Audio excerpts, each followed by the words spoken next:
পদ্মা নদীতে পানি কমার সঙ্গে সঙ্গে দেখা দিয়েছে ব্যাপক ভাঙন। নদীগর্ভে বিলীন হচ্ছে বসতবাড়ি, ফসলি জমি ও বিভিন্ন শিক্ষা প্রতিষ্ঠান।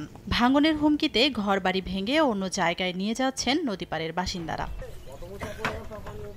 এ চিত্র চাঁপাইনবাবগঞ্জের শিবগঞ্জ ও সদর উপজেলার পদ্মা নদীর তীরবর্তী এলাকা ও চরের ৫টি ইউনিয়নের। ২ সপ্তাহ ধরে পানিবন্দী থাকার পর পানি কমতে থাকায় ঘরে ফিরতে শুরু করেছে চর ও পদ্মাপাড়ের বাসিন্দারা। তবে পানি কমলেও নতুন করে ভাঙন আতঙ্কে দিন কাটছে নদী তীরের বাসিন্দাদের।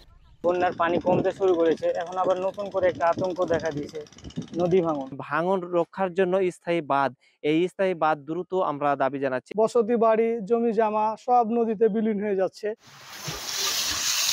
ভাঙন ঠেকাতে জরুরি ভিত্তিতে জিও ব্যাগ ফেলা হচ্ছে বলে জানায় পানি উন্নয়ন বোর্ড। ভুক্তভোগীদের সহযোগিতার আশ্বাস স্থানীয় প্রশাসনের। যে সমস্ত এলাকায় নদী ভাঙনের কারণে খুব বড় বড় স্থাপনা এবং সরকারি স্থাপনা রয়েছে, রাস্তাঘাট রয়েছে, সেই সমস্ত এলাকায় আমরা তাৎক্ষণিকভাবে জিও ব্যাগ এবং জিও টিউব দাপিং করছি। পার্মানেন্ট প্রোটেকশনের জন্য আমাদের একটা প্রজেক্ট জমা দেওয়া আছে। আমরা অতি দ্রুত ভাঙন কবলিত পরিবারের জন্য সাহায্য পেয়ে যাব। এছাড়া সেখানে পশু খাদ্যের দরকার এবং শিশু খাদ্যের দরকার, এই দুটো বিষয়ই আমরা মন্ত্রণালয়ে পাঠিয়েছি। গত ২ সপ্তাহ আগে পানিতে তলিয়ে যায় জেলার ৫ ইউনিয়নের প্রায় ১১,০০০ পরিবার ও ২,০০০ হেক্টর ফসলি জমি। সময় সংবাদ, চাঁপাইনবাবগঞ্জ।